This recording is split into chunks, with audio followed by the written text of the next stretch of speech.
அனைவருக்கும் வணக்கம். இந்த பதிவில் நம்ம எதை பற்றி பார்க்க போகிறோன்னு தெரிஞ்சுக்கிறதுக்கு முன்னாடி மறக்காமல் நம்ம சேனலை சப்ஸ்கிரைப் பண்ணிக்கோங்க. பக்கத்தில் இருக்கிற பெல் பட்டனையும் கிளிக் பண்ணிவிட்டு ஆளுங்கிற ஆப்ஷன் கொடுத்துட்டிங்கன்னா நான் போடுற வீடியோக்கள் எல்லாமே மிஸ் ஆகாமல் நோட்டிஃபிகேஷனில் வந்துடும். இந்த பதிவு மிகவும் முக்கியமான பதிவு அப்படின்னே சொல்லலாம். பதிவுக்குள்ளே போகிறதுக்கு முன்னாடி இன்றைக்கி பார்த்திங்கன்னா ஜனவரி மாதத்தின் 5ஆம் தேதி நிறைஞ்ச திங்கட்கிழமை நாளாக இருக்குது.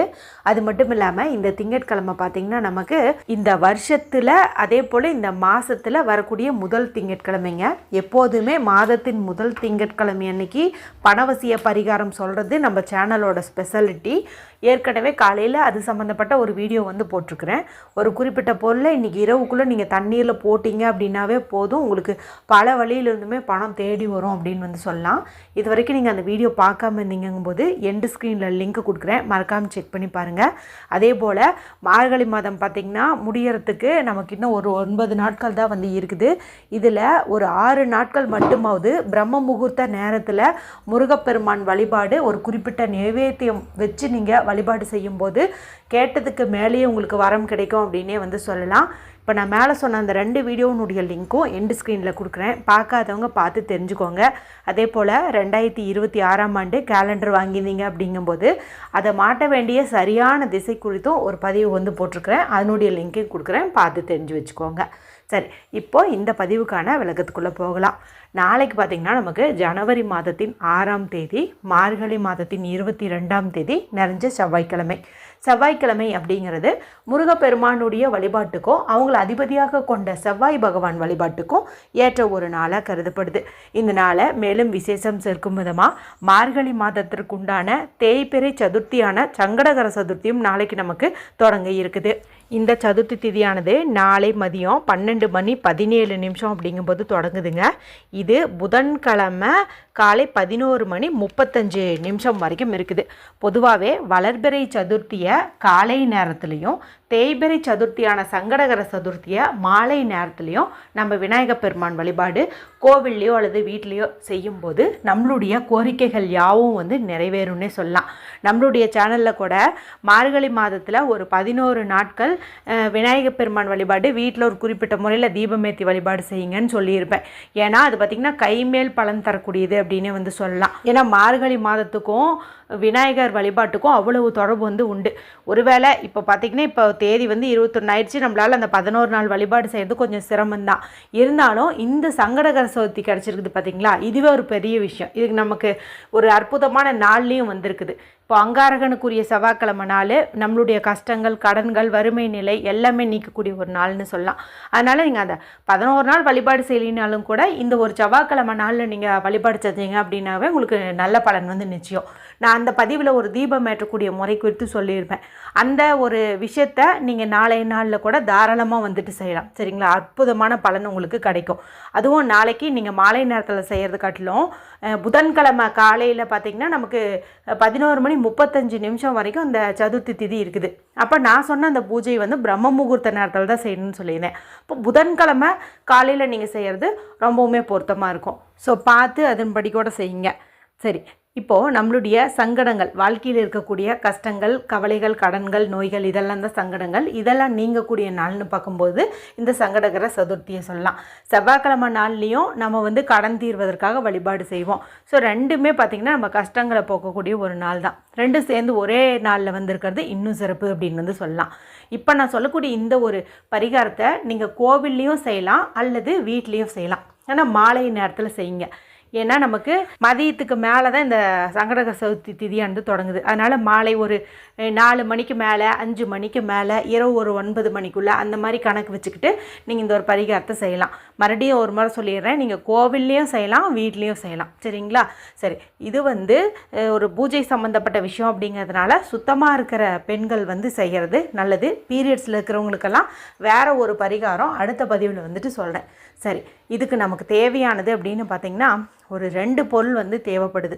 ஒன்று என்ன அப்படின்னு பார்த்திங்கன்னா ஒரு இலை வந்து நமக்கு தேவைப்படுது. நான் உங்களுக்கு 2 இலை வந்து ஆப்ஷன் கொடுக்குறேன். 2ல் எது வந்து உங்களுக்கு கிடைக்குதோ அதை நீங்கள் பயன்படுத்துங்க. ஒன்று பார்த்திங்கன்னா அரச இலை. அரச இலையில் நம்ம ஒரு தீபம் ஏற்றோம் அல்லது அதை வச்சு ஒரு பரிகாரம் செய்கிறோம் அப்படிங்கும்போது எப்பேற்பட்ட கோரிக்கையுமே வந்து நிறைவேற்றி கொடுத்துரும் அப்படின்னு வந்து சொல்லலாம். சரிங்களா? அது மட்டும் இல்லாமல் அரச மரத்துக்கடியில் தான் பிள்ளையார் வந்து வீற்றிருப்பார். இங்கே நமக்கு இது ஒன்று தேவைப்படுது. இது கிடைக்கல அப்படிங்கும்போது செம்பருத்தி இலை வந்து நீங்கள் பயன்படுத்திக்கலாம். ஏன்னா நாளைக்கு செவ்வாய்க்கிழமையாக இருக்குது. மேலும் முருகப்பெருமான் வழிபாட்டுக்குரிய கிழமையாக இருக்கிறனால அவருக்கு பிரியமான இந்த செம்பருத்தி இலையை பயன்படுத்துகிறதும் சிறப்பு தான். ஸோ நீங்கள் வந்து அரச இலை ட்ரை பண்ணுங்கள். அது கிடைக்கலன்னா செம்பருத்தி இலை வந்து எடுத்துக்கோங்க. இது நல்லா தண்ணியில் அலசிட்டு என்னுடைய நுனி பகுதியில் சந்தன குங்குமம் வந்து இட்டுக்கோங்க. அடுத்தது சின்னதாக ஒரு பிளேட் எடுத்துக்கோங்க. அதில் ஒரு 4 பச்சரிசி வந்துட்டு நீங்கள் போட்டுக்கோங்க. போட்டுட்டு இப்போ அதுக்கு மேலே அந்த இலை வந்து வச்சுருங்க. அந்த நுனிப்பகுதி இருக்குது இல்லையா, இலையினுடைய அந்த ஷார்ப்பான எட்ஜு அது வந்து கிழக்கு பார்த்த மாதிரி இருக்கணும், ஈஸ்ட் ஃபேஸிங் பார்த்த மாதிரி இருக்கணும். இப்போ இதுக்கு மேலே நம்ம ஒரு மண்ணகல் வந்து ஏற்றி வைக்கணும்.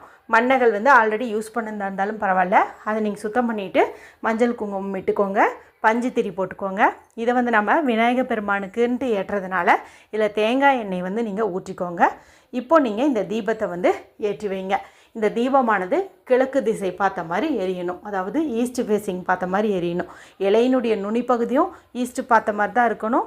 இந்த விளக்குனுடைய அந்த ஒளியும் பார்த்திங்கன்னா ஈஸ்ட் பார்த்த மாதிரி தான் இருக்கணும். அடுத்து நம்மளுக்கு இன்னொரு பொருள் வந்து தேவைப்படுது. மொத்தம் 2ன்னு சொன்னேன், அதில் வந்து ஒரு இலை தேவைப்படுதுன்னு அந்த இலைக்குமே 2 ஆப்ஷன் உங்களுக்கு கொடுத்துட்டேன். சரிங்களா, அரச இலை அல்லது செம்பருத்தி இலை. இப்போ 2வது பொருள் என்ன அப்படின்னு பார்த்திங்கன்னா ஒரு சிறு துண்டு வெல்லம்.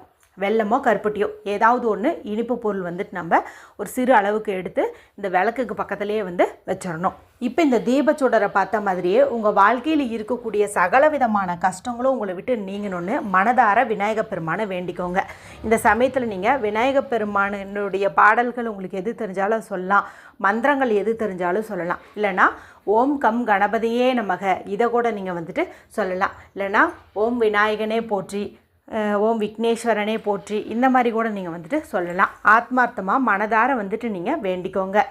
வேண்டி முடித்த பிறகு உங்கள் கையாலேயே இந்த வெல்லம் வச்சுருந்தோம் இல்லையா, இதை நீங்கள் எடுத்துகிட்டு போயிட்டு இப்போ கோவிலுக்கு போனீங்கும்போது அங்கே கண்டிப்பாக மரமெல்லாம் இருக்கும், அந்த மரத்துக்கிட்ட நீங்கள் அந்த வெல்லத்தை வந்து வச்சுருங்க.